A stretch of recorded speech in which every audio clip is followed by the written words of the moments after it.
गुप्ता जी, देवेंद्र शाह जी, टुनटुन शाह जी, दीपक गुप्ता जी, मानक गुप्ता जी, सम्मानित मंच और मंच के सामने उपस्थित तमाम भाइयों, बुजुर्गों, नौजवान साथियों, छोटे छोटे बच्चों, माताएं, बहनों, आज साथियों, ये अपने आप में ऐतिहासिक दिन है कि आज कृष्ण मेमोरियल हॉल, जहां केदार गुप्ता जी ने सोचा था कि जिस बिहार की आबादी में लगभग 5% से अधिक इसकी आबादी हो, ये कृष्ण मेमोरियल हॉल इतना छोटा पड़ेगा, किसी ने कल्पना नहीं किया था। मैं धन्यवाद देता हूँ समाज, और इसलिए मैंने कहा कि सर्वप्रथम मैंने बंसी चाचा का नाम लिया था, जिस व्यक्ति ने इस समाज को सींचने के लिए, समाज में लोग आसानी से जीवन जी सके, आंदोलन करते करते अपने जीवन को त्याग दिया, वैसे बंसी चाचा को भी हम शहीद मानते हैं, जिसने अपने प्राण की आहुति देकर इस बिहार में सीतामढ़ी के जिले में आंदोलन करके लोगों को मुख्य धारा से जोड़ने का काम किया। इसलिए उनके भी चरणों में श्रद्धा सुमन अर्पित करता हूं साथियों। लेकिन साथियों, ये जरूर मैं बताना चाहता हूं, बिहार आज आपके नेतृत्व में, जनता के नेतृत्व में, सम्राट चौधरी की सरकार के जगह पर ये जनता की सरकार है, ये हमारी सरकार है, जनता के लिए काम कर रहा है।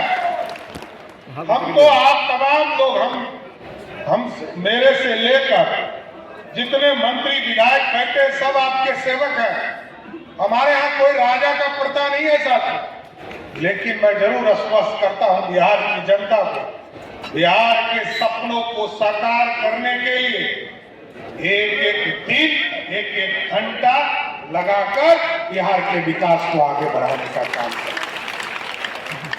और देश के यशस्वी प्रधानमंत्री आदरणीय नरेंद्र मोदी जी चाहते हैं कि देश विकसित हो, और पूर्व मुख्यमंत्री नीतीश कुमार जी ने समृद्ध बिहार का सपना सोचा था साथ।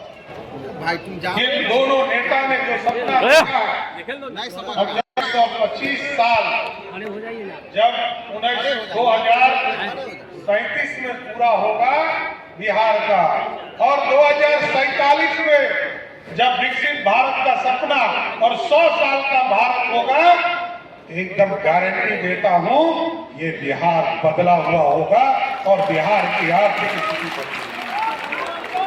और साथियों, आप जानते हैं हम लोगों ने कई फैसले लिए, ये सामाजिक संरचना हो, यह गांव में गरीबों की चिंता करना। सरदार कर्पूरी ठाकुर जी को भारत रत्न भी किसी पार्टी और किसी गठबंधन की सरकार ने दिया, वो नरेंद्र मोदी की सरकार था जिसने अपनी पिछड़ा का चिंता किया। हम लोगों ने स्किल यूनिवर्सिटी बनाने का काम शुरू किया। अभी आप देखिए, हम लोगों ने 2 यूनिवर्सिटी की स्थापना का काम शुरू किया। अभी आपके मुजफ्फरपुर में आर्किटेक्चर और सिविल इंजीनियरिंग के लिए जो पढ़ाई होगी, उसका यूनिवर्सिटी बनाने का काम शुरू किया। तो शहीद जुब्बा सहनी के नाम पर, अति पिछड़ा के बेटा के नाम पर। इसलिए साथियों, एक एक वर्ग को चिन्हित करना है, और कानून समाज तो इस समाज का रीढ़ है, जिसने बिहार में लगातार बिहार के विकास की समृद्धि के कई चीजें करने का काम किया है। मैं आता हूं, उस पर भी आऊंगा, लेकिन मैं जरूर ये कहना चाहता हूं साथियों कि आपने काम दिया था, एनडीए को वोट दिया था, मोदी जी और नीतीश जी पर भरोसा किया था, और मोदी जी का नीतीश जी का स्पष्ट मानना है बिहार की जनता को कष्ट नहीं हो, इसकी चिंता करो। मैंने सहयोग पोर्टल लाया और सहयोग का सिविल कार्यक्रम शुरू कराया, और आप सोचिए लिए हमको रोज कलेक्टर के पीछे दौड़ना पड़ता था, बीडीओ साहब के पीछे दौड़ना पड़ता था, विधायक जी के पीछे दौड़ना पड़ता था।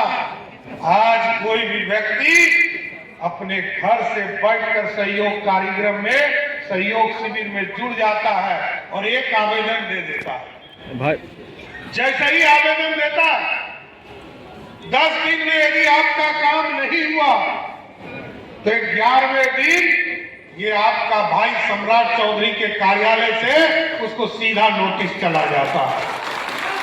पहला नोटिस पाने वाला लगभग 9000 लोग हैं साथियों।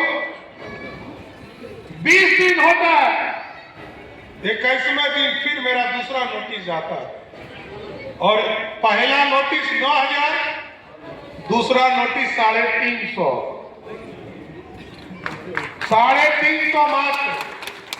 और तीसरा नोटिस जब जाना होता है 25वें दिन के बाद, तो अभी तक 4 गो अफसर जो हिम्मत जुटाया है कि उसको तीसरा नोटिस चाहिए। अभी तक 4 ही अफसर मिले हैं साथियों, और क्योंकि 30 दिन के बाद उसका कोई माय बाप नहीं है, 30 दिन जैसे ही पूरा होगा, यदि आपके कर्मचारी पदाधिकारी ने काम नहीं किया, वो स्वतः निलंबित हो जाएगा, किसी को आदेश देने की जरूरत नहीं। ये जनता की सरकार है, इसलिए मैंने कहा जनता की सरकार है। ये किसी व्यक्ति, किसी पार्टी, किसी गठबंधन की सरकार तो है क्योंकि आपने भरोसा जाहिर किया, लेकिन ये जनता के भरोसा वाली सरकार है, जनता के सीधा संवाद चाहती।